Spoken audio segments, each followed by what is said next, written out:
Let's talk about design for woodworking, or design in the shop. Basically, doesn't matter if it's wood or metal you're using.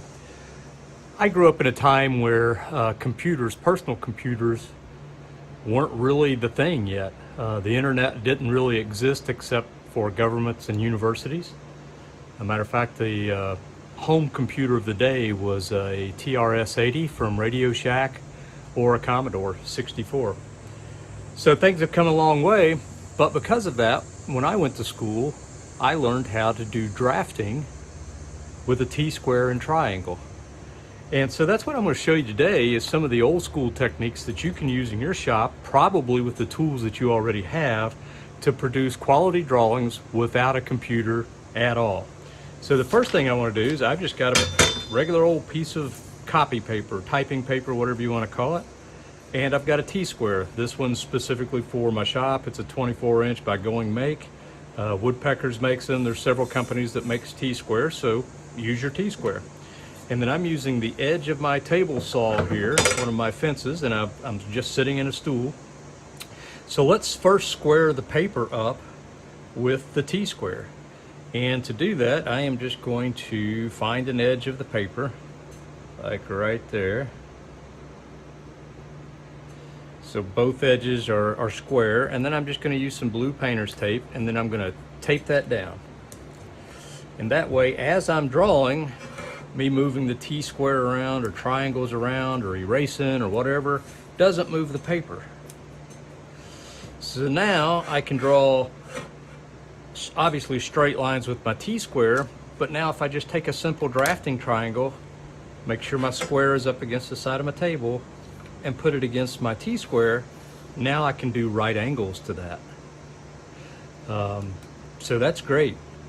Also, let's look at the pencils that you use. This is the pencil. It's a 0.9 millimeter pencil. It's a relatively soft lead.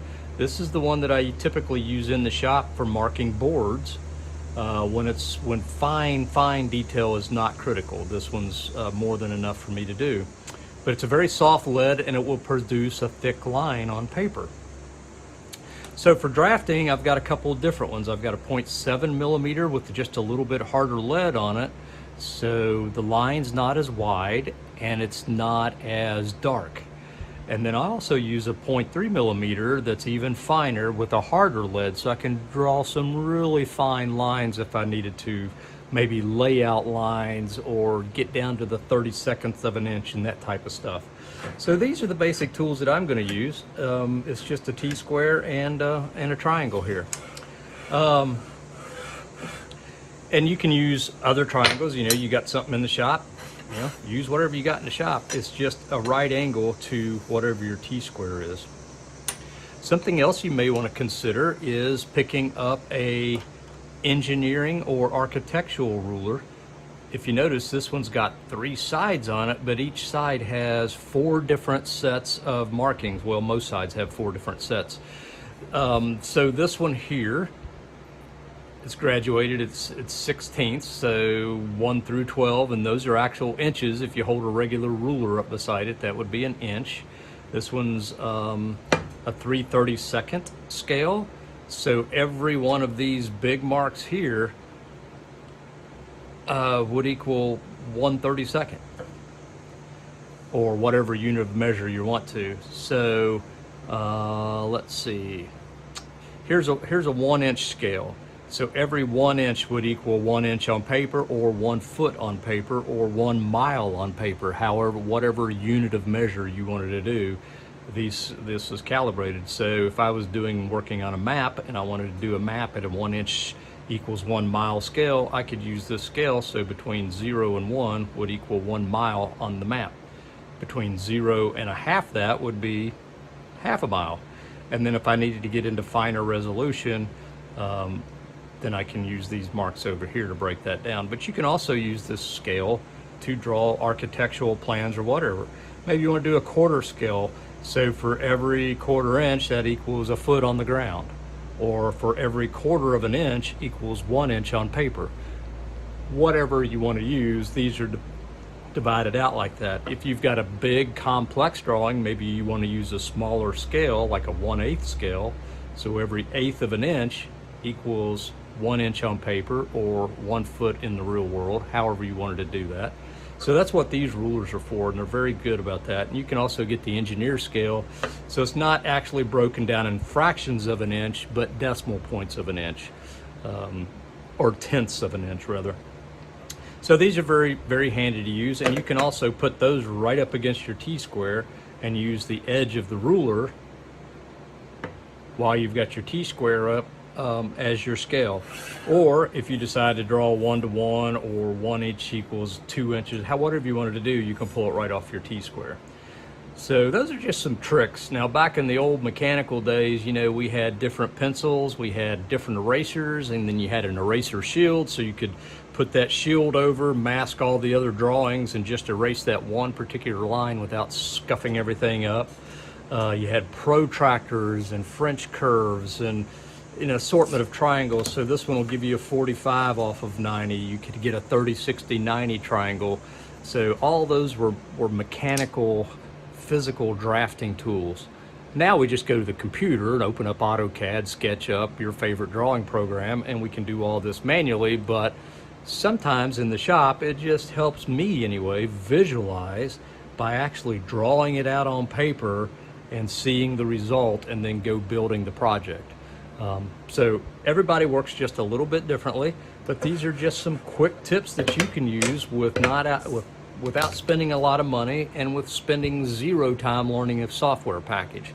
So, you know, back in the old days, which wasn't but about 20 years ago, to do a drawing of something, say a piece of furniture, we would do a perspective or a 3-view drawing. We would do it looking straight down at it, looking straight on the end, or the face of it, and looking at the end. And depending on the complexity of whatever you were drawing, you may have to put in some other drawings, or pull out a section of that drawing and split it open and manually draw that out. So there was ways to getting around all the fancy computer work that we've got now, where we can just CAD something up really quickly, extrude it, and rotate that 3-dimensional part on our computer screen. That's great. But not everybody can afford that, not everybody can understand the software, and not everybody has the time dedicated to set all that up and learn new software. So this is a quick and easy way that you can produce good quality drawings for yourself or somebody else. I mean, you can physically draw it here, take a picture of it with your phone, and turn it into a PDF, which you can email or do other things with. So you don't have to spend a lot of money to get a plan together, so you can actually go create something. So don't let software and computers intimidate you from getting started in woodworking. All right, so let's put some of this drafting stuff to practical use. So I'm just going to use this piece of paper like I would a scratch piece of paper. I'm going to draw on it, I'm going to write on it, I'm going to scribble on it, I'm going to X things out on it. It'll probably be a mess before I'm done, but eventually I will have something that I can use to go create whatever it is I'm going to create. Today I decided to, I'm just doing some test things in the shop, so I needed just a cheap, quick box to deal with. So I thought that I'd use this opportunity to show you the paper part of that, and then we'll get maybe into the build. I don't know, it's just going to be a box. I don't know if I'll do that. But what I started out with this morning is I had a piece of 5/4 decking, you know, treated wood. It's decking. It was 1 inch thick and 5.5 inches wide. So I just resawed that on the bandsaw, ran it through the joiner and the planer, ran it through the table saw to get me a couple, both edges square, nice and flat. Don't have to do a lot of sanding. It's just going to be a nice box. So what do I have to work with here? Well, I haven't cut the ends off yet, so I know I'm going to have to do that. So I'm going to lose a little bit of wood. But overall dimensions, I've got 19 inches to work with lengthwise, and I've got 5.25 inch after milling the lumber up to work with widthwise. But let's look at the lumber itself. So I've got a knot here, which obviously protrudes to the other side, and then I've got the knot there because that would be the other half of this. And that protrudes. Actually, I think it goes like probably like that to make the bookmark. So I've got this knot to deal with. So I've decided I don't want the knot in my box at all. Some people would use the knot because it is interesting to look at, and if you fill that in with epoxy or CA glue or something like that, and then sand it down, it's going to be a nice, nice visual thing. But I don't want that. So I'm going to be cutting this, probably going to rip this out, probably slice one of these off here. But how much wood do I actually have to work with to build the box? And then let's take into consideration the golden ratio. Now, I don't know if you've heard of the golden ratio. I don't know what stage of the woodworking design or phase that you're in. But the golden ratio appears in nature. You can do a quick Google on it and learn all about it and all the things that's been built using the golden ratio all through history. You know, things like the Taj Mahal and the pyramids and stuff like that all have the golden ratio. And what the golden ratio is, it's a very simple number.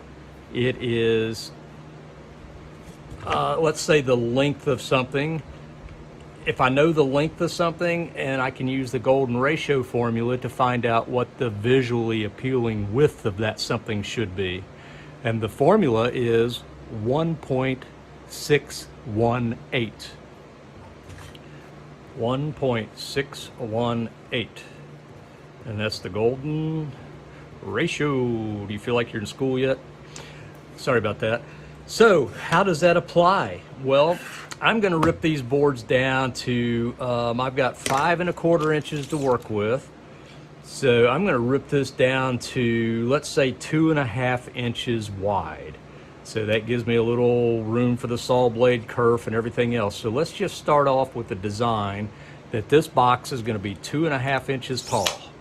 Okay? So let's write that down, 2.5 inches tall. So now let's work the golden ratio to find out the length and the width of this box.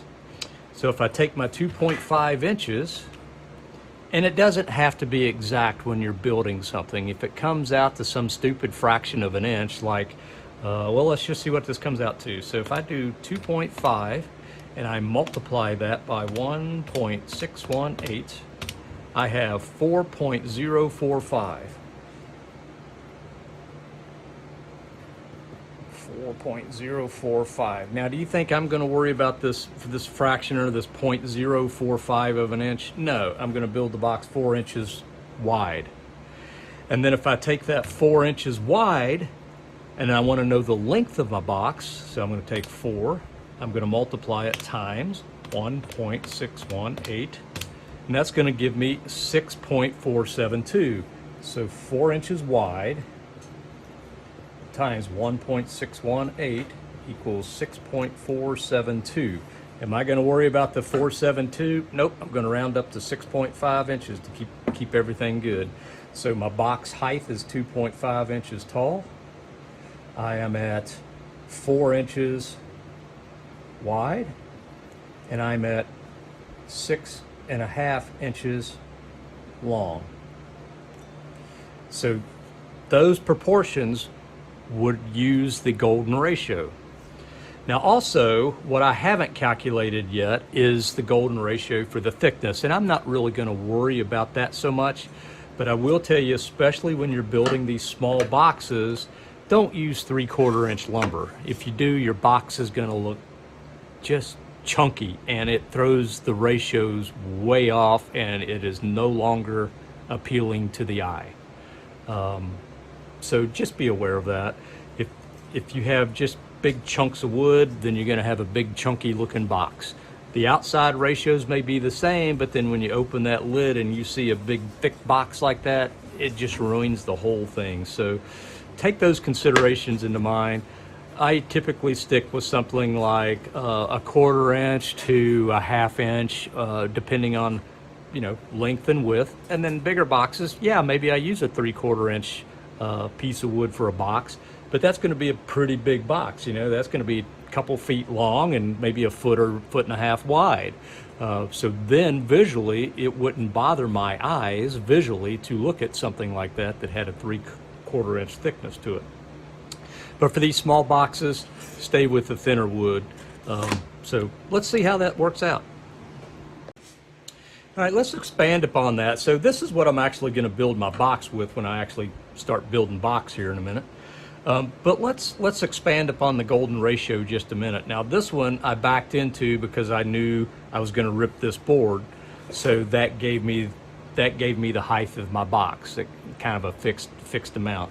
But let's just say I came into some walnut, and length, width, and height is not an issue with me. So let's say I'm doing a project for somebody or myself, and I've got a space that I want to fit a box into. So let's say that space is 17 inches long. All right, so this is fictitious. So that's going to be my length, 17 inches long. So I need a box equals 17 inches long. Now with this 17 inches, that's going to be the longest side of the box. But how do I figure the golden ratio to figure out the width and the height of that box? Well, you use the same number, but instead of multiplying to go up, you're going to divide to come back down. So let's start with 17 inches. So that's going to be the length.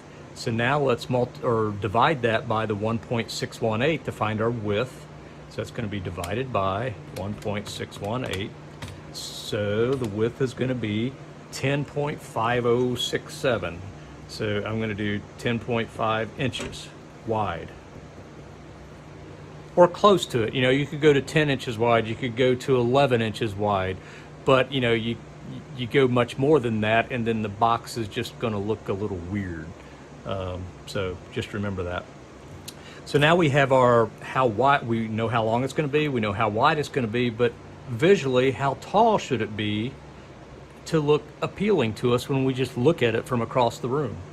So I'm going to carry that on. I'm going to do 10.5, and I'm going to divide that by 1.618, and that's going to give me a height of 6.48 or 6.49 or maybe 6.5.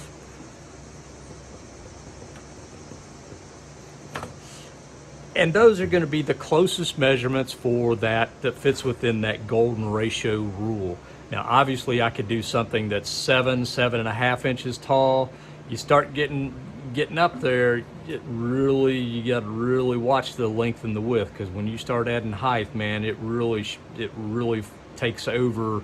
And instead of a just overall appealing box, now you see this tower sitting there versus a box. So just be careful. I wouldn't go a whole lot more higher than that, but you could certainly go down, you know, in the 5-inch range, 5.5-inch range or so, and maybe 6.5, 6.75, maybe up to 7. You're just going to have to play with that. But this is going to give you a really good starting point. Don't fret these fractions of an inch, just round it up or down till you get to the closest inch to make the math and the layout easier on you, unless you've got very tight tolerances and design specifics that makes you go out to more fractions of an inch or be more precise with that. So that's how you figure the golden ratio. So that 1.618, you know, keep that in the back of your mind when you're approaching a new project and you're going to lay it out and you want to build a box, but it looks like, all right, how big should I build this box? Well, instead of wild-ass guessing it, we call that the WAG method, W-A-G, wild-ass guess. Use the golden ratio. You know, you bought a box about that long. Well, how long is that? Well, my T-square says that's 17 inches long. Well, then I back into the golden ratio and find out the width and the height of that box. So probably rambling too much, but that's just a very quick and easy way to get some good designs going that's going to be visually appealing. All right, I've changed my paper out to get rid of some of the clutter and busyness. So back to building our box and drawing some plans out manually. So I'm going to be a box. So using the golden ratio a while ago, we figured out that it's going to be 2.5 inches tall, 4 inches wide, and 6.5 inches long. And then I just kind of use that as my cut list. So I need 2 pieces that are 4 inches wide, and I need 2 pieces that are 6.5 inches. And then the height is going to be determined by how thick or how wide I rip this board out. So let's draw this out. Very simple plan. So let's start off with a line that's 6.5 inches long. So I can do that a couple of different ways. I can put my engineering scale up against my T-square like this, and then I can start at 0 and go over to 6.5. Or I could use the scale on my T-square because they're the same, because I'm doing it in 1:1 or full scale. But instead of starting at 0, which is way over here somewhere, let's start at maybe 10 and go over to 16.5. So that's 1, 2, 3, 4, 5, 6.5. So we can do that. It doesn't matter. Use the tools you have available to you and make those tools work for you. And if you find that those tools don't get the job for you, go find another tool. Don't just keep beating your head in the wall. You know, this would make a terrible option to try to scribe a vertical line, because I just don't have enough reference back here to make sure that this is good and square every time, versus a triangle. So now I can get that triangle properly registered here. I can make a 90-degree reference line and then measure up and scribe my line as needed.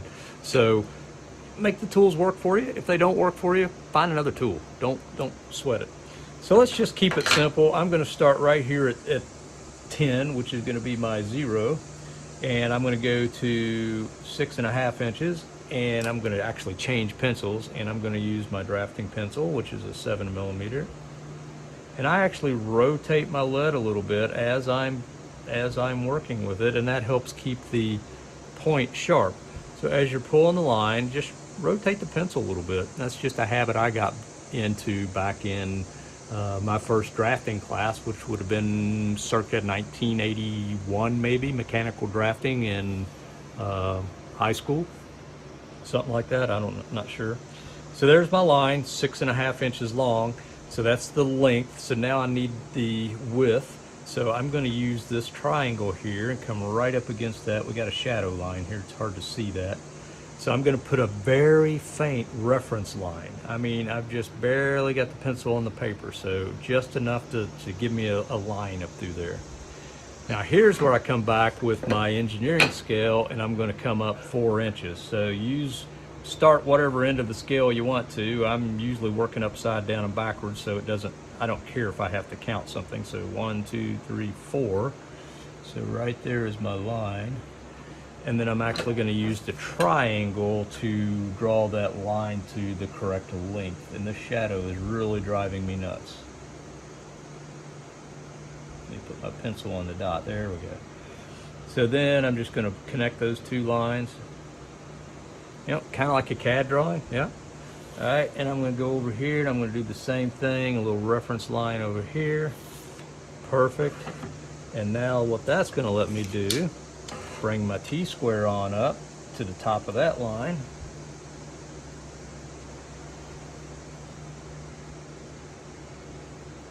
And now that's that. And now I don't have to measure this side at all. I just connect the 2 points. Kind of like you do in AutoCAD. All right, so now we have a box that is 6 inches long, or 6.5 inches long, 4 inches wide, and what we don't see is how deep this box would be. So I'm just going to add just a couple of things here, so you can see that this depth would be 2.5. All right, but we're not going to worry about that so much right now. I'm going to go ahead and erase these extra layout lines here. And back in the old days, I'd have a really thin eraser mask, and it would just be a little thin piece of metal with different lines cut into it all the way through. So you could lay that down, lay it right up against this line, and erase other things without messing with this line. And then they used to have a thing called a scum bag that after you erased, you had a little brush, you could brush things off in the scum bag. You could run over this to get rid of smudge marks and all kinds of manual drafting tools. So that was that. So let me clean this up just a little bit. I just wanted to show you how this box was being laid out. And then how do you do with hidden lines and things you can't see? Well, we'll address that in just a second. So that gives me the outline, or the very outside of my box, but you know, this is a 3-dimensional piece of lumber, so I want to draw a 3-dimensional drawing. So how thick is my actual piece of wood? Well, you can decide that for yourself, or you can take an existing piece of wood and use it as is. Obviously, I could take this down and plane it down to the exact thickness that I wanted, whether that's a 1/4 inch, 3/16, 5/16, 1/2 inch, whatever I wanted to. I could have planed this thickness down to whatever. I just did a resaw and then planed it down smooth, so I don't even know what these came out to. They're right at 3/8 of an inch. I'm going to put my put a line on there. Yeah, they're right at 3/8 of an inch thick, so that works out for drawing. So let's just go with that, and let's just fill in this box. So I want to come up 3/8 inch. So that's 1, 2, 3. I'm just going to put a little dot right there. And then I also want to come over 3/8 of an inch. So I'm putting a whole number there, and I'm going to come over 1, 2, 3/8. And I'm going to do something like that. And what that's going to allow me to do is just put in some reference lines, some very light lines here. So now I can do something like this. And I actually need to do some measuring over here. I need to fix that bump. It's driving me nuts right now. So I need to come down 1, 2, 3. There's my reference lines there. And then if I come over here and do 1, 2, 3, there's a reference line for me to use. So let me get my T-square back in here. I'm going to set my triangle up, and we'll put me a little reference line there. And now let's start filling these in with some actual box dimensions, or some actual thicknesses here. So I'm going to draw a permanent line there. I'm going to make this line permanent. And now I'm going to get my drafting triangle and make these two lines permanent, connecting the dots. Got to make sure your T-square is actually up against the side of your table. You can also use these same tools using an ink pen, and that's one of the things that we used to do back in drafting classes. After you got a suitable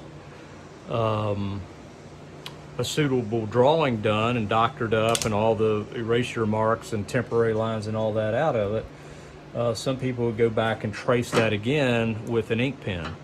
And that would give you just a nice, clean looking drawing that you could present to a customer or whatever. And also back in the day, we would take drawings like this, a paper drawing, and run it through a blueprint machine. I don't fully understand all the imaging process within that blueprint machine, but I do remember that it used concentrated ammonia, because every time we ran it, everything smelled like ammonia, and if you had to refill the machine and spill ammonia, you had to leave because it was such a concentrate of ammonia, it would just make your eyes water, and it was just a health hazard. And then that would produce an actual blueprint, the blue paper that you would see. It's kind of like the old mimeograph stuff. So that's kind of the history of that. So now I've got a true to life drawing that's the thickness of my wood. So that's pretty cool. Now on my box, I'm just going to do simple miters on the corner. And guess what? This is a 45-degree triangle, so I'm just going to come up in here into the corners, and look at that. They magically line up. Isn't that special? And I'm going to come down here, and you start developing a process or a workflow. See, I didn't have to move my tool to do those two lines, but I have to flip it over to do these two lines. So if I would have went from here to here, then I'd have been flipping my triangle. If I come over here, then I had to flip the triangle again, and then to do this one, I had to flip the triangle again. So if you know you've got several things to do at once, just like in a computer program, you want to kind of do all that same stuff at the same time. And that's just kind of the workflow of it. So there we go. So that's kind of the basic outline of the box. Now let's take that a step further. I was using that big old fat pen or pencil. So let's throw some dimensions on here. How do we do dimensions? So typically, if you look at any architectural or any mechanical drawing, you're going to see some dimension lines. And those lines, they start with a leg, and they're going to come out so far. And depending on the scale of your drawing, I'm going to start about a 1/16 away from the actual work that I'm working on, and I'm going to do to the even inch. So I'm going to do that same thing up here. So there's a couple dimensions line, but we haven't added anything yet. So now I'm going to come over here, and my big dimension is going to be on the furthest outside. I may add more dimensions in here as I add things. I don't know yet. So let's just start right out here, and I'm going to come down here and draw a line like this. I'm going to put a break in the center of it so I can write a number, and then I'm going to finish that off. Some people like to use arrowheads like that. Some people just like to put a mark like that. Doesn't matter, whichever one you like. So the width is 4 inches. So that is 4 inches, just like that. Now I'm going to do the same thing with the upper dimension. So let me get a line established here.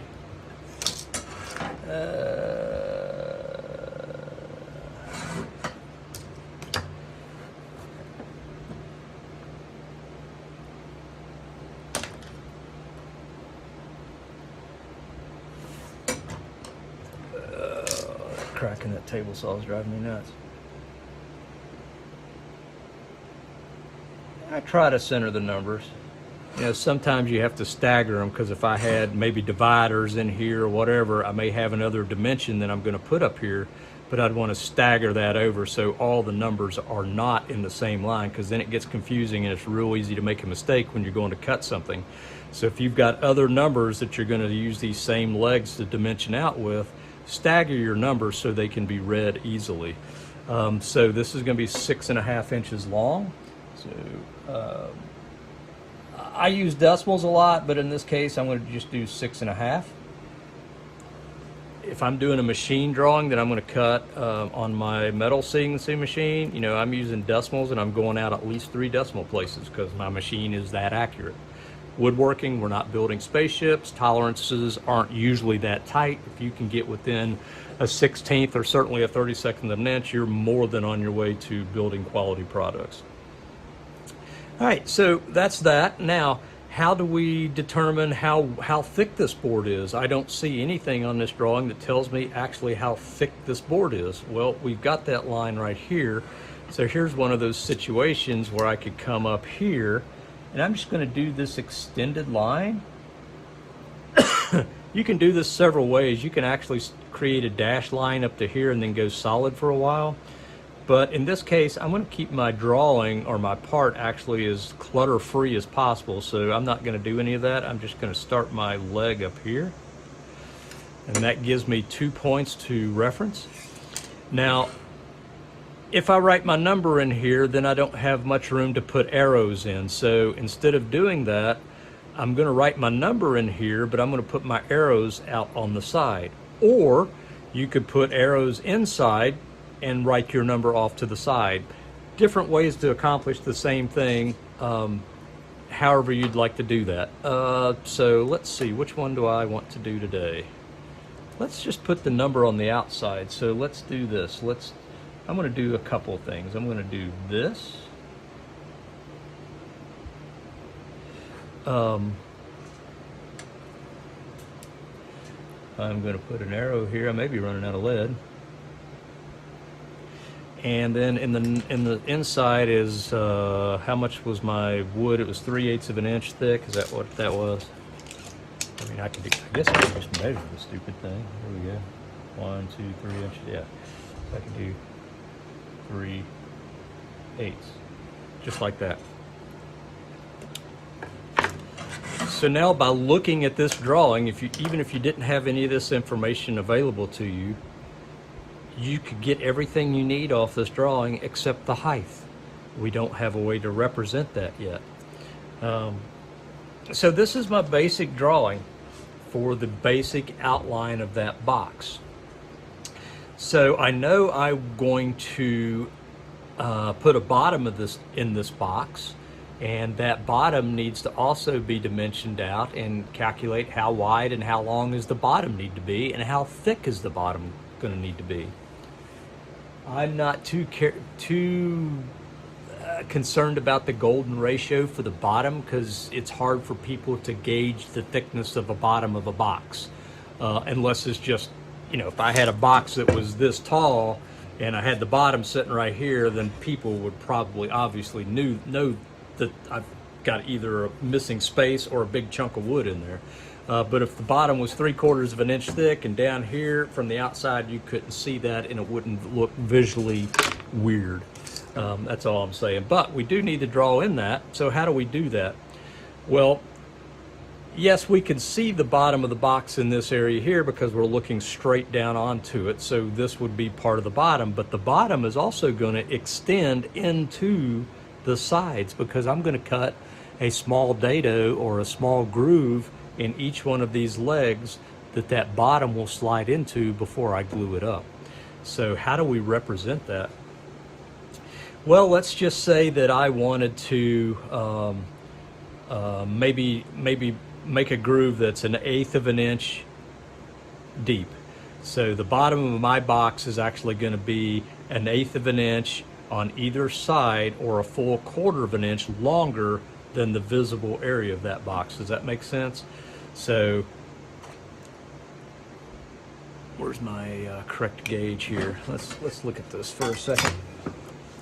So right now the inside of my box is 3 1/4 inches wide, but I know that I'm going to extend that box at the bottom 1/8 inch into the side walls and the end walls of my box. So add 1/8 inch to either side. So I'm going to pull this up to there. So I've set my line on 1/8 inch, and there's my 0 line there. And then 1/8 inch off of this line would put me here. And then if you look at that, 0 to this line is now 3 1/2 inches. So if we went from here to here, so that was 3 1/4, and we added 1/8 to each side, that's another 1/4 inch we're adding. So now the box, the inside is going to be 3 1/2 inches wide. But how do we represent that hidden line? Because these are going to be hidden, these grooves are going to be hidden. How do we represent that in our drawing? Well, we're going to use dashed lines to represent that. So we're going to have to lay that out just like we did this, and it's going to take just a minute, but we're doing this old school, no computer drawings, nothing like that. So let's get a couple of reference lines going. So I'm going to use those marks that we already made, and I'm going to use my lighter pencil, and I'm just going to create, am I out of lead already? Nope, just wasn't grabbing. Sorry folks. All right, lead's sticking out further than I like it to be, but I'll be gentle with it. So I'm just going to put me in a reference line here. Put me in a reference line here. All right, there's my 2 reference lines there, but now I need to go over an extra whatever on each side here. So I'm actually going to do this. Let's do 1/8 of an inch there. 1/8 of an inch there, and now I can connect those dots. Where's my lines at? Ah, there they are. All right, so there's my line. So I'm going to do a dashed line, and that's going to represent a hidden edge or a hidden surface that's inside the wood here. So I got that, and then there's my line right there. So anytime you see a dashed line in a 2D drawing, 2-dimensional drawing, that's going to represent, typically it represents a hidden feature, something that you can't visually see, but you still need to know about it. And now I'm going to do the same thing here.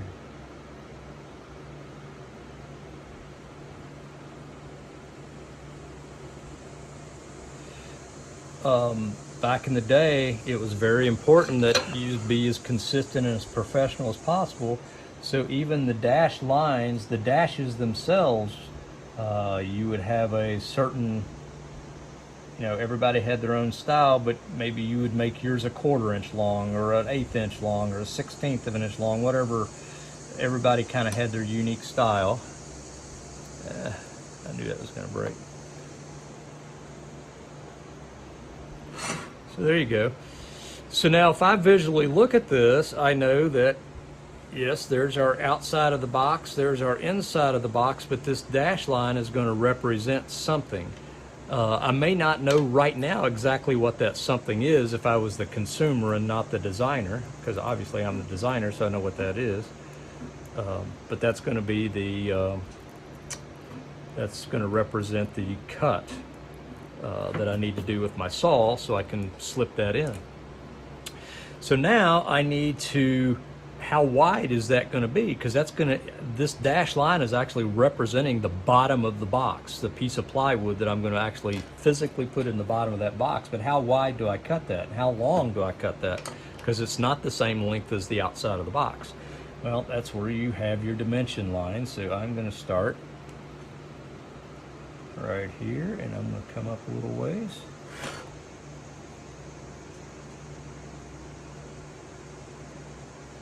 Just like that. And now I'm going to come out here, and again, I want to stagger that number a little bit so it's visually easier to read. So the distance between those two is, measure it. 1, 2, 3.5. So that is 3.5 inches. And that's how you get the dimension there. Now, how long is the outside of that box? Well, now here's where we got a problem. If I extend this line up for a dimension line, it goes right into that 3/8. And then if I erase the 3/8 and put it, say, over here and extend that line up, then I've got maybe the top of this line to deal with or other things there. So I could bring the dimension down. I could put this dimension down here somewhere, but I think I'm actually going to change it because I'm the designer and I can do that. I'm actually going to erase this just like that. And I'm going to erase part of this line up here. I'm going to write 3/8 off here to the side. But now I am actually going to extend this line up.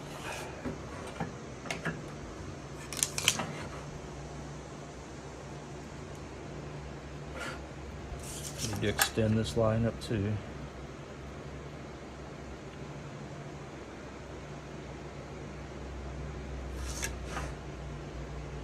And then I want to offset my number, so I'm going to bring this line way over here somewhere, make a gap, and then continue it on over, just like that. And then how long is that? I don't know.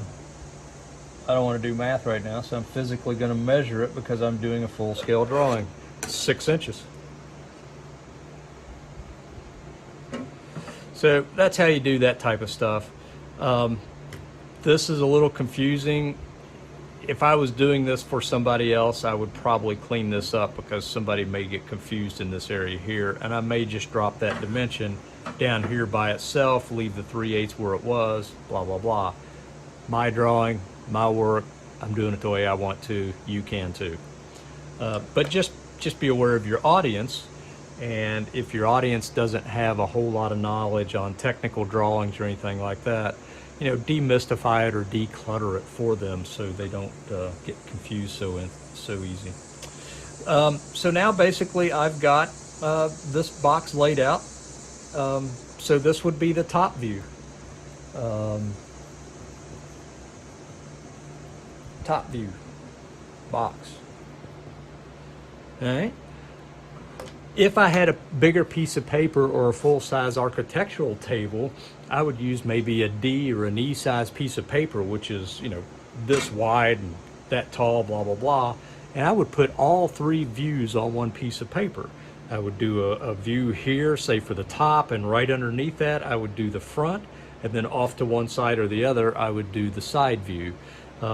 But I'm limited in 8.5 by 11. I did a full-size drawing, so I really don't have much room left here to add more stuff to this drawing. So I'm going to take this up, and this is going to be, say, one of two, one of three. You know, I may be able to get both of the other two drawings on one more piece of paper. But so let me untape this one, get another piece of paper taped up there. What's nice about this, if you have one big piece of paper, let me just see how much room I have here. Nope, I would need at least 2.5 inches here. If you had one big piece of paper and you had plenty of room at the bottom, you could extend this line, this reference line down, say down here somewhere, and you could start doing your front view. Because now I can draw a line between here, I can come down 2.5 inches, and now I can do my face view, where it would be, this is the top view looking straight down. If you rotated that up, that would be the front view, and that's what I could project right here. But I don't have enough room to do that, so I'd have to do it on a new piece of paper. Same thing with the side.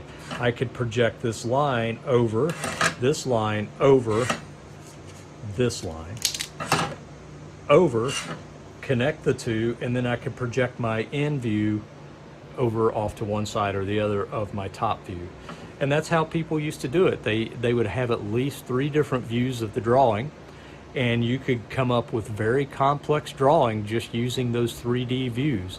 And once you got used to drawing them and reading those types of drawings, you could actually hand that to a machinist. The machinist would look at it and be able to tell exactly how to build that complex part. Because not everything in the world is square. You may have, you know, something that's got a nice square leg here, it comes over here, it goes up at a ramp angle here, comes over down here, maybe it's undercut. You could do all kinds of weird things like that, but you can actually draw that type of stuff in 2 dimensions in such a way that it can be understood by a machinist or a woodworker or whoever you were trying to convey that information to. And up until about 20 years ago, that's how it was done.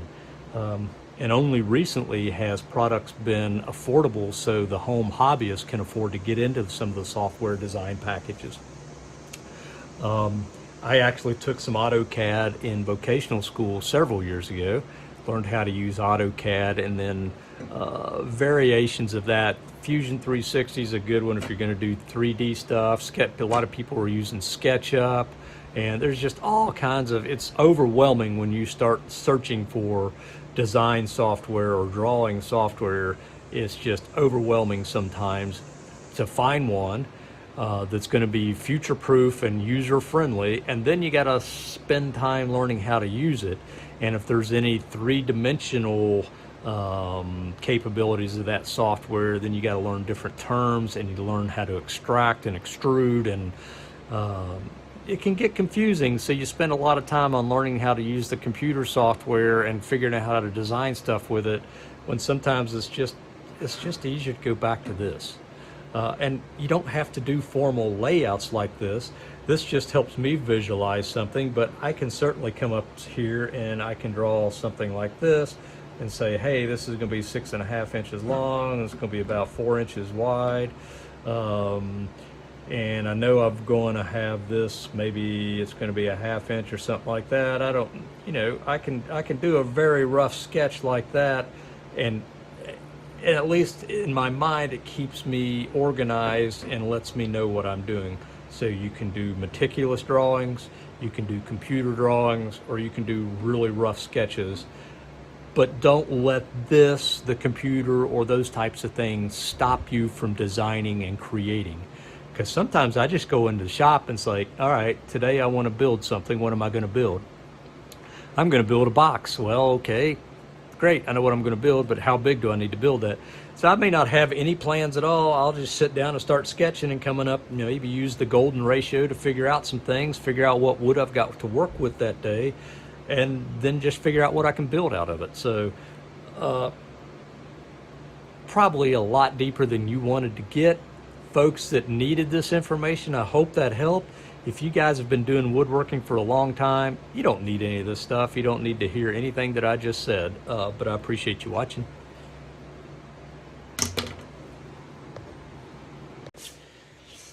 I've switched out the paper since I couldn't fit more than one drawing on this paper. So this is our top view looking straight down. So now I want to do the front view, which would have been, if you take this, lift it up, turn it over. That would be the face view or the front view.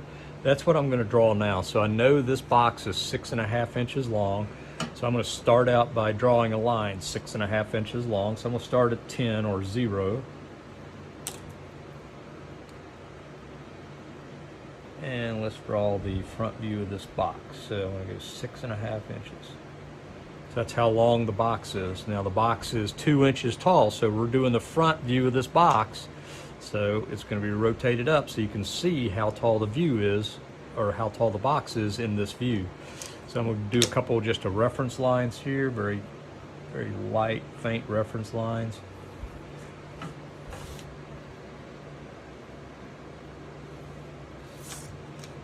Then I can use my ruler to measure up how tall is the box. 2.5 inches tall. So from the end point of the front, I'm going to come up 2.5 inches. 1, 2.5. And there's my little reference dot. And now I can use my T-square to come in here and connect those two lines together. There we go. Now we're starting to see how tall this box is. And now over this faint reference line, I'm going to come back in and darken that up.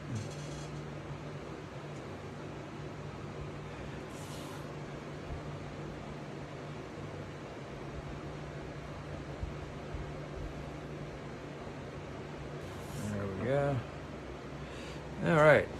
I'll erase this little extrusion here. And I'm actually going to use this reference line as my dimension line, but I'm going to separate it by just disconnecting that just a little bit there. And that'll give me some dimension lines in a minute. So that's the front view of my box, and we know that it is 2.5 inches tall.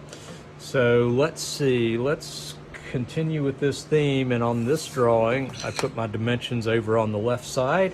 So I'm gonna continue with that theme here. So I'm gonna come over, let's do this. Let's go on out here to just make that almost 3/4 of an inch.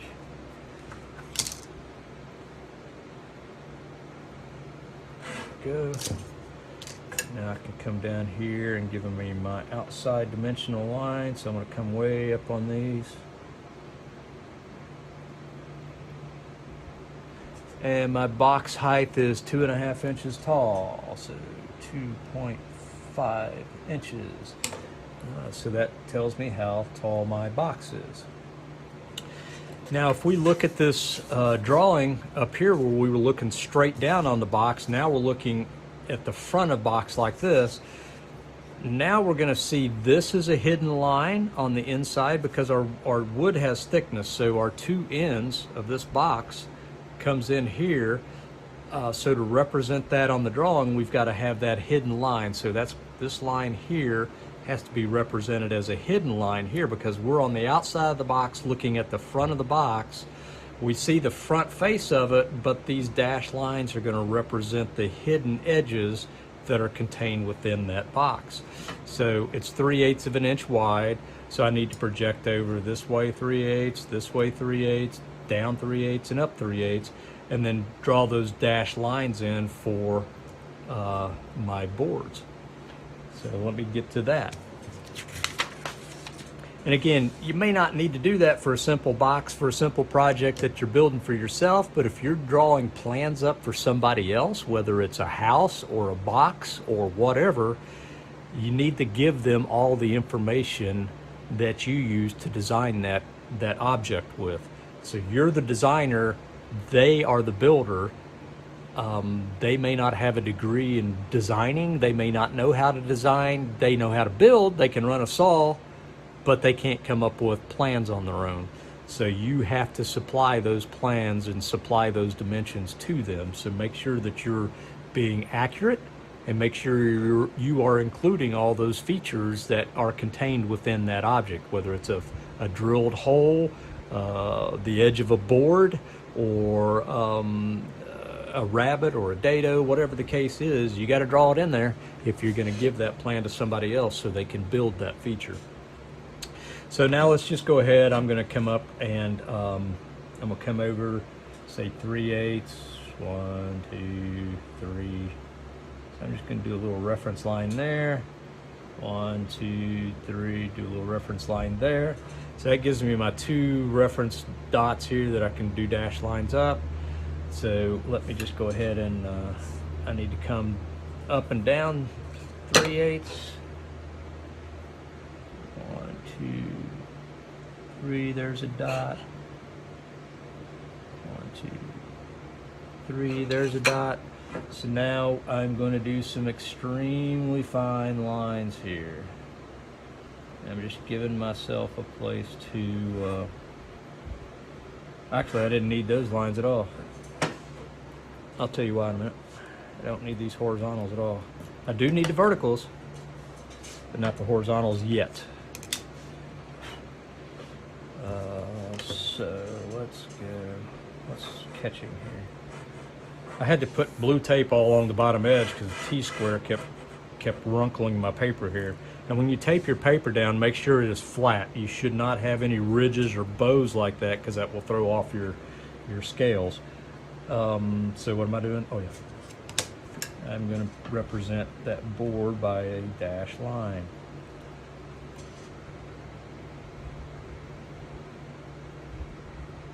So remember, these dash lines represent something hidden within the object.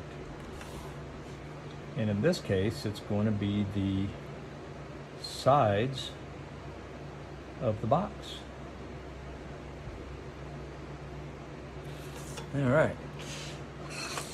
So this dash line here represents the thickness of the side of that box. Now I haven't drawn in the cut that I need to make for the bottom of the box yet. That's going to be represented by a different hidden line. So let's finish this one before we move further. Let's put all of our longitudinal dimensions above the box if we can. So what I want to do, that was a good save, wasn't it? Is I'm going to project my leg from my dimension line up, and I'm going to do the same thing here. All right, and I am going to put my overall dimensions for the outside of the box way up here.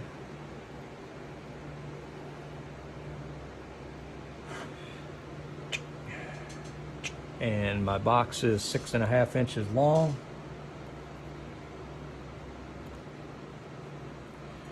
All right, good. Now let's see how long these are. I'm going to project that hidden line up as a dimensional line, but I'm actually going to run this line up a little higher because I'm going to actually put 2 dimensions here.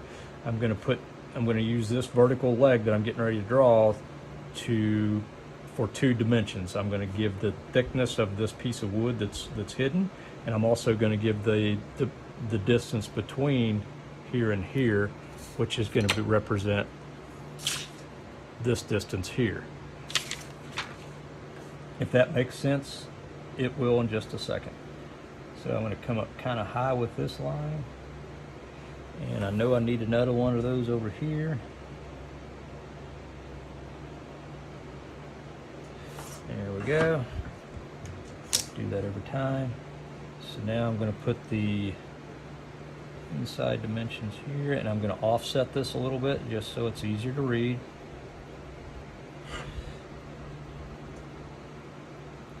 And so the inside of that is going to be 6 inches, and we should be able to verify that because we're doing a 1-to-1 scale here. Oh, I'm wrong. So the 6 inches is actually the length of the bottom of the box. So I'm actually projecting these 2 points right here, which that should be 6 inches, or no, actually it is 5 3/4 inches. 6 inches was the bottom. So that is 5 3/4. Now, how thick are the boards that are hidden within here that makes up the end? And again, let's do this just a little bit differently than we did before. I'm going to do something like this, and I'm going to call that 3/8, and I'm going to put my little marks here. So two different ways of doing the same thing. So when I hand somebody a drawing, they can look at that one and they can look at this one and they know that that is 3/8 of an inch wide. All right, so that dimensions my box. That's the front view. So I see the two end pieces of that. So now I need to show that there is another hidden feature, which is actually going to be the groove for the bottom to slide into. So here as a designer, I need to figure out how far off the actual physical bottom of this surface do I want the bottom of that box to be. You know, that's designer discretion. Do you want it to be flush with the bottom of this? If so, we're going to create a rabbet in there and then fit the plywood directly so it's flush with the bottom. Or do you want to actually cut a groove, maybe come up 1/4 of an inch and cut a groove to slide the plywood into? Totally up to you, doesn't matter to me. I think I'm going to do the groove method and come up maybe, I don't know, let's do 3/16. How about that? That's a good even number. So what I'm going to do is, now I'm just going to do some very light reference lines. So I'm going to come up 3/16. 1, 2, 3. And that's going to be the bottom of my groove. So let's do just a very, very, very, very, very, very light reference line. See that? That's going to be the bottom of my groove right there. How thick is the bottom of my wood going to be? How thick do I need to cut that, or how wide do I need to cut that groove? I'm going to use a 1/4 inch piece of plywood. All right, so that's going to be 1/4 inch. So I'm going to come up 1/4 inch off of that line for my other line. And again, I'm going to draw that very, very, very, very, very faint. All right, so that is going to that's going to represent the groove that I need to cut into those woods, just like that represents the groove. Now, how far into the side pieces will that groove be cut? Well, we already determined up here that we're going to go 1/8 of an inch, right? So I'm going to recess this back 1/8 of an inch. So I am going to, first thing I need to do, let's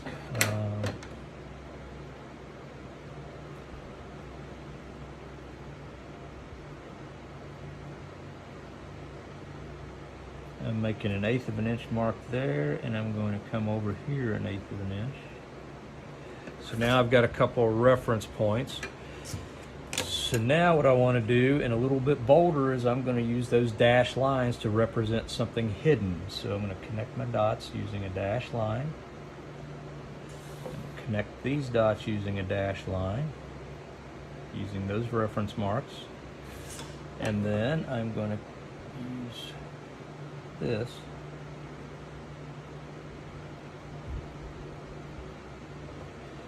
to represent that groove that I have to cut. Oh my gosh. There we go. This sure isn't a Pentel pencil. Back in the day, Pentel was the leading brand for mechanical pencils. I don't know who made this pencil. It came with something else I got. But anyway.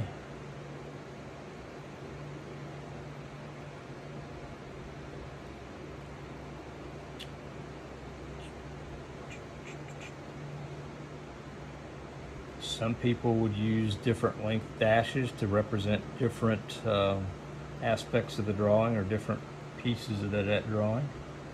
Totally up to you.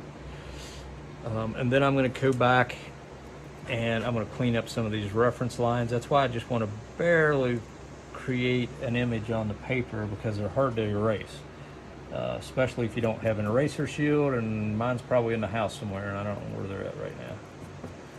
All right.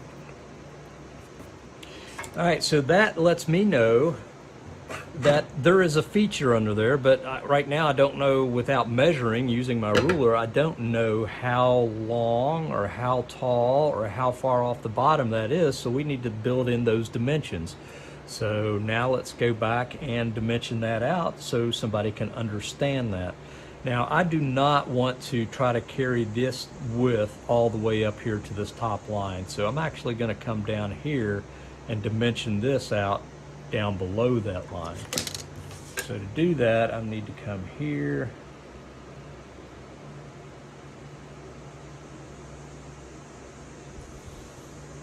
And I'm just going to come off the edge of that. That. And now here is where I can put the dimension for that box, or for that groove rather. Oh my gosh.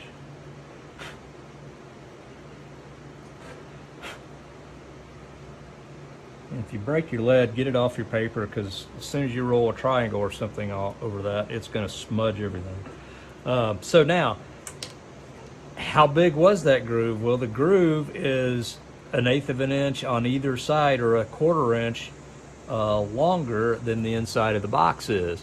And if we go back up to our top view looking down, we've already got that dimensioned out for us, and it's 6 inches. So this groove is 6 inches long.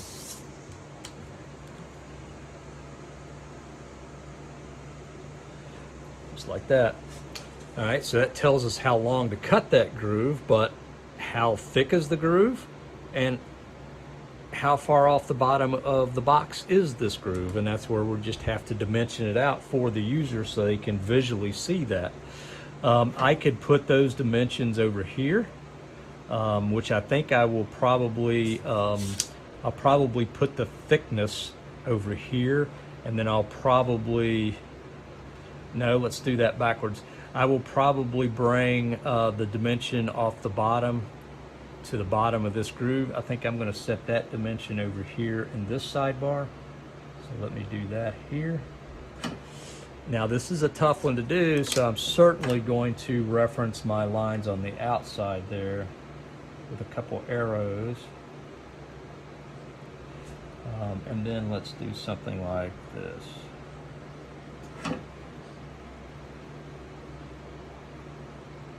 Now typically, you know, if you start off with arrows, use arrows throughout. If you start off with hash marks, use hash marks throughout. Totally up to you. I'm just showing you different ways that you can accomplish that. So I decided to have my groove 1/4 inch from the bottom of the box. So I'm going to do 1/4. So you can tell between these two arrows, it's 1/4 of an inch. Now, how thick is the groove itself? Well, we know that's also 1/4 of an inch, but we need to show that to the end user or whoever's going to build this.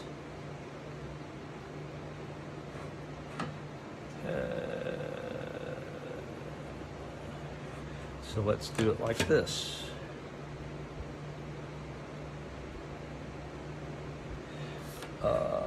Maybe I want to put the measurement down here versus on top.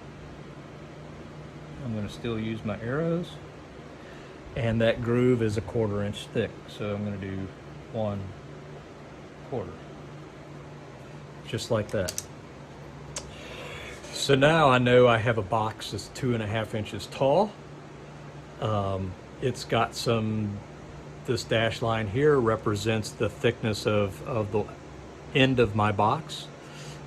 This dash line here, this rectangular dash line here, represents the groove that I need to cut in the bottom of all the pieces of the box so I can slide my bottom or piece of plywood into. And that's going to be 1/4 inch from the bottom of the box, and the groove itself is going to be 1/4 inch thick. So this would be the front view.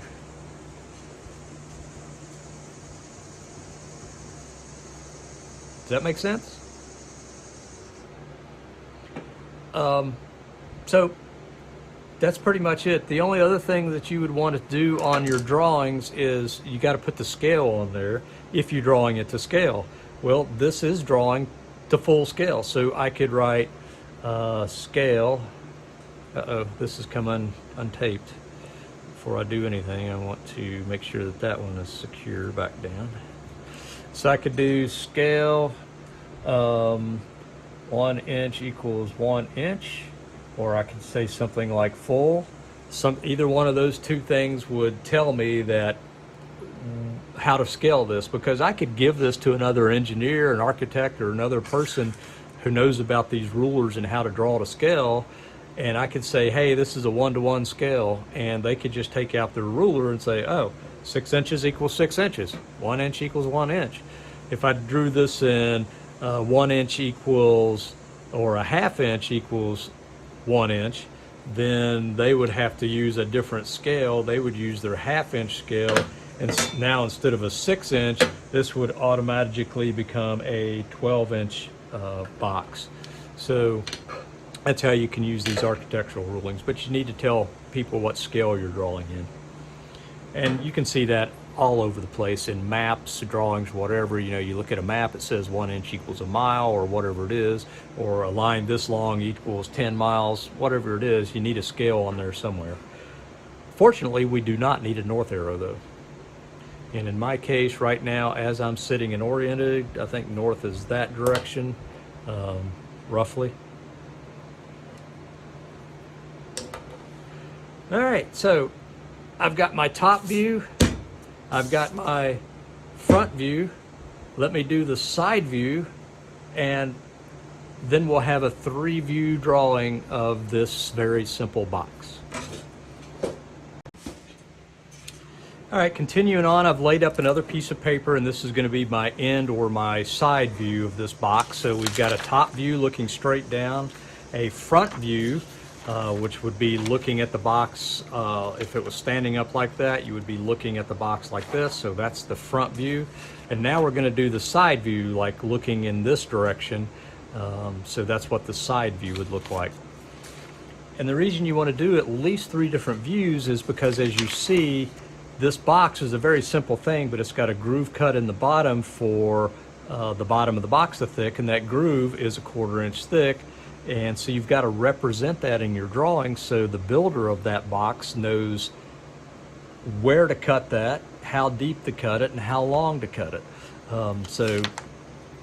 If you just do one view, it's kind of hard to see all that type of stuff unless you start scribbling notes, like maybe pulling a line over here and says, you know, groove 1/4 inch from bottom or something like that. So you can do stuff like that. It depends on who your audience is and how detailed your drawing needs to be. If it's drawing for you, you may just do some scribbling and make some notes on it, and you're done. If you're giving it to somebody else so they can build what you're envisioning, you got to be detailed, because they don't know what you were thinking when you were designing this. So let's do the end view. So we need to start off with a line somewhere. So I know from my other drawings and from my dimensions here that the box is going to be 4 inches wide on the side. So let's draw us a 4-inch line. So I'm going to start over here. I'm going to use 10 as my 0. So I'm going to draw a line from 0 out to here. So there's my 4-inch line. We know that our box is 2.5 inches tall. So let me get a little reference line with that.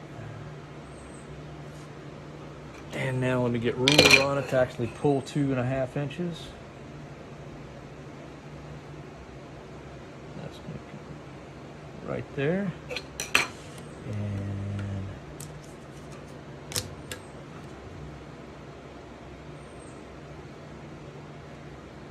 come up to my reference line. There that is.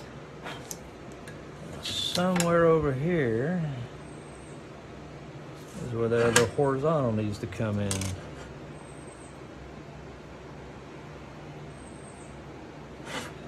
Good.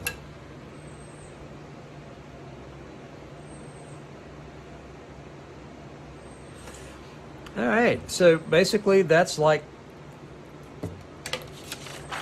instead of looking straight down on the box, we have rotated the box up on its side and then done like this. So we're looking at the end of the box right now is how we're looking at that.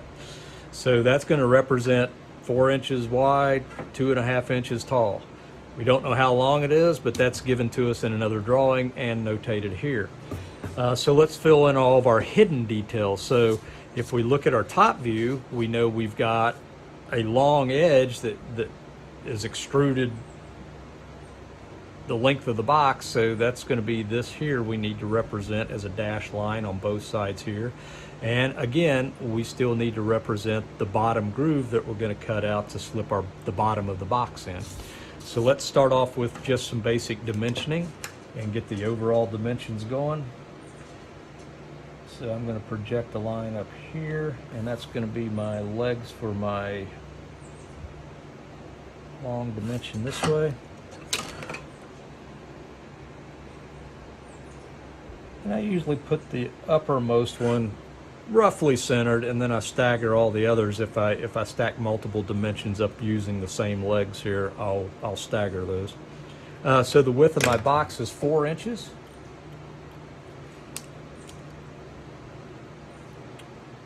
And that's from there to there. All right, and the height of my box is 2.5 inches. So I'm going to come over here.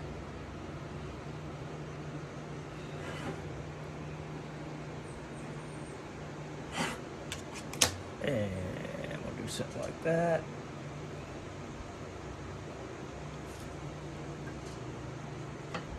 And you don't have to switch pencils and all this other stuff. You know, back when I was doing this manually a lot, I would have 3 or 4 different types of pencils out. I would have even a 0.3, a 0.5, maybe a 0.7. Usually a 0.7 was the biggest one I've got, and that's what this one is. And then I would use like a 0.3 with a really hard lead. So when I put that on the paper, the line was very super faint. And I would use that to do layout lines with, and then darken them in as I needed to. But then they were very easy to erase. Those super fine lines were easy to erase. So the height of my box is 2.5 inches tall. So I'm gonna put that dimensions in here. Whoops, 2.5, not 2 1/4. Garbage in, garbage out. I'm used to writing in decimals, so kind of stepping back a little bit on that one. All right, so now we've got our outside dimensions of that box. So now let's represent our hidden features. So we know we've got 2 ends or 2 front faces, a front and a back face that I need to represent here. Those walls were 3/8 of an inch thick. So let's come over 3/8 of an inch. Didn't quite go over where I needed to. I missed that line a little bit. So let's come over here. I'm actually going to use a ruler now. All right, 1, 2, 3. There's that line. 1, 2, 3. There's that line. And now, because that's a hidden line, I'm going to represent that by a dash.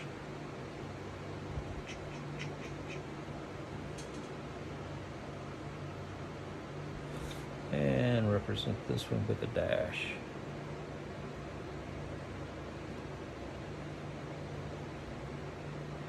Perfect. All right, so that represents my long edge there. And that is 3/8 of an inch, so we can call out those dimensions somewhere if you'd like. So let's just put that over here.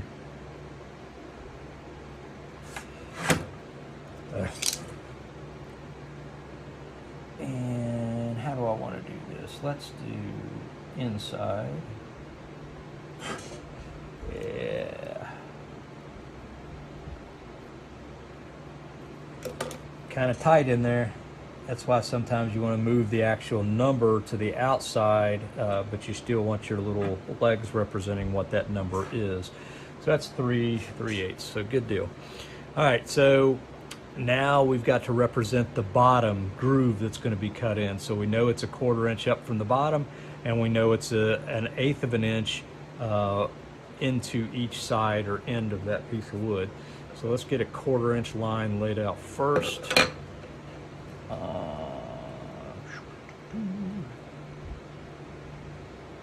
So there's a 1/4 inch, and I'm just going to very, very lightly project that over here, and project that over here. All right, and now I know that that is an 1/8 of an inch to either side.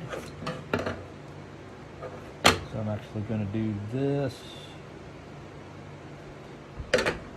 This dashed line didn't come out in a good place, so I'm actually going to add another dash.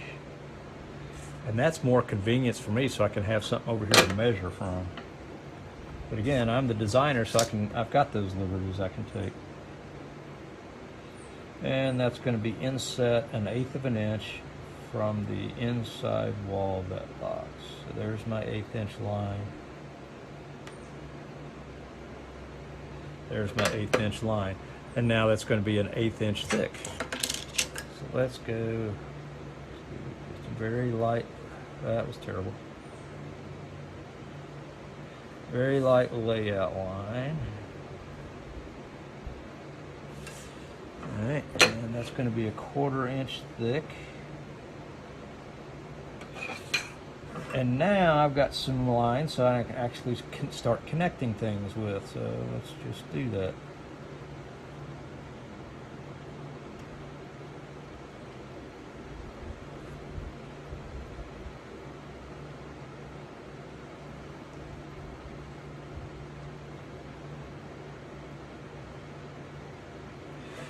Good, and then we'll take my eraser and get rid of some of this layout. These temporary layout marks. Not a big fan of these erasers. They erase good, but they twist up in the pencil too easy.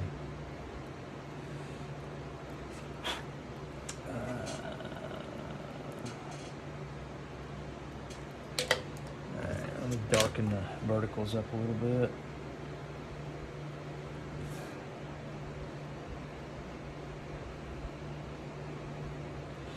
All right, and then over here, maybe I am going to say, all right, this comes up 1/4 inch, and then this is up even further, and then off the bottom of this box, I want something like that. And now, I want to do boink, boink, boink, boink.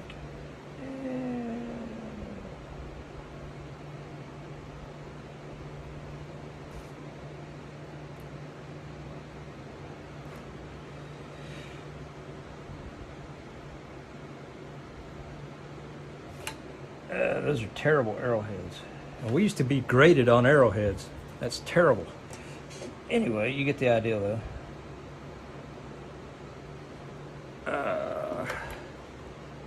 I don't really care what this dimension is. That was just stupid to draw that. I don't need that dimension at all. It doesn't add anything to the drawing. However, I do want to know how thick that groove is. So this is the dimension line that I really am interested in here.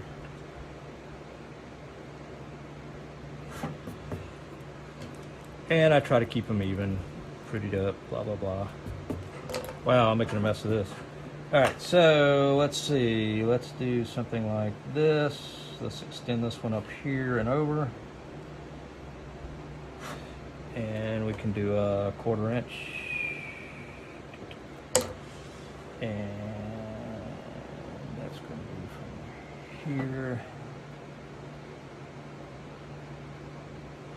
So we got something like that. So we know that it's a 1/4 inch off the bottom, and the groove itself is a 1/4 inch. And we don't know how wide the groove is now. So now let's come down and figure that out. And I've already messed myself up because I put this value in the way of this leg that's going to come down here. So as you can see with manual drawing, you know, there's a fair amount of erasing and redoing and yada, yada, yada. I'm just going to clean this whole thing up because of the mistakes I made. So let's extend this down somewhere down there. I'm going to redo these lines.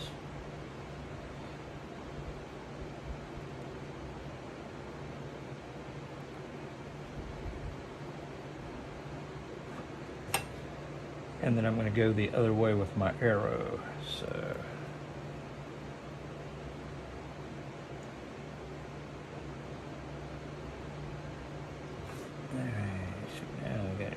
here,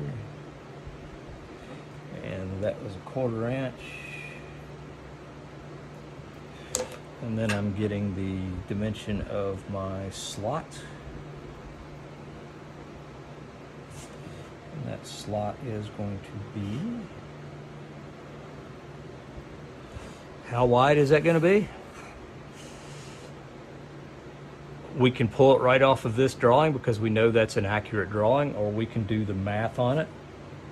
The overall width, however you wanted to do that. I'm doing a 1-to-1 scale, so we can, you know, you can pull it off one of the other drawings or whatever you wanted to do with it there. You can pull it off of this drawing because we're doing a 1-to-1 scale. So that's 3.5 inches long.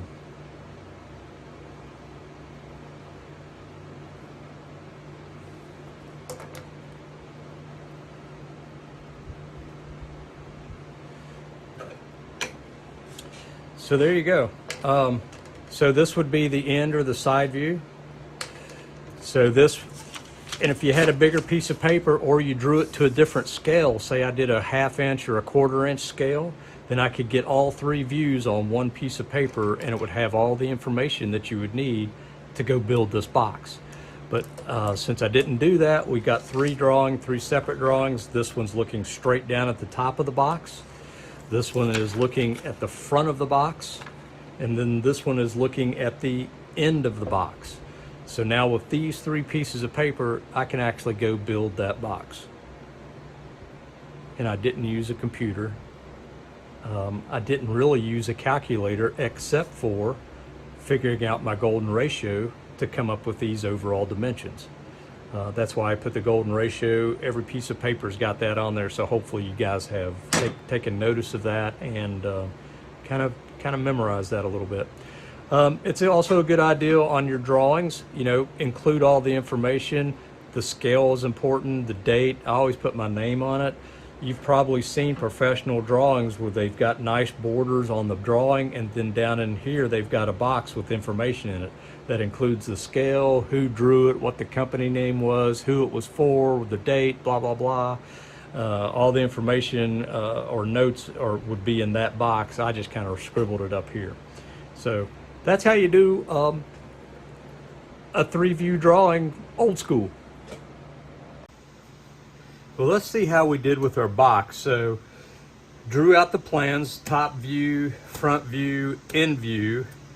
Then I built the box to the plans. I made one design change while I was building the box, and that is, instead of coming up off the bottom 1/4 inch and cutting a groove all the way around for the bottom to slide into, I decided to just rabbet the bottom edge of the box and inset the plywood like that. So I've got a nice smooth bottom here, but that was my only design change. The length, the width, the height are all the same.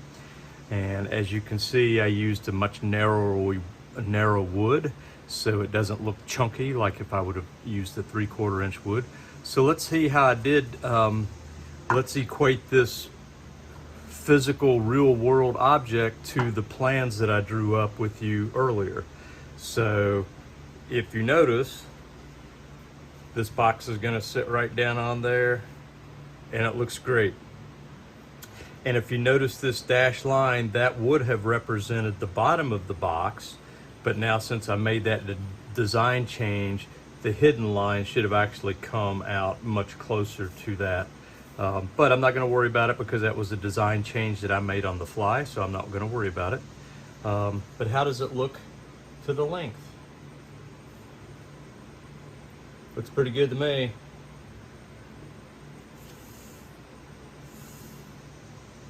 And then if we look at the end view, that also looks good.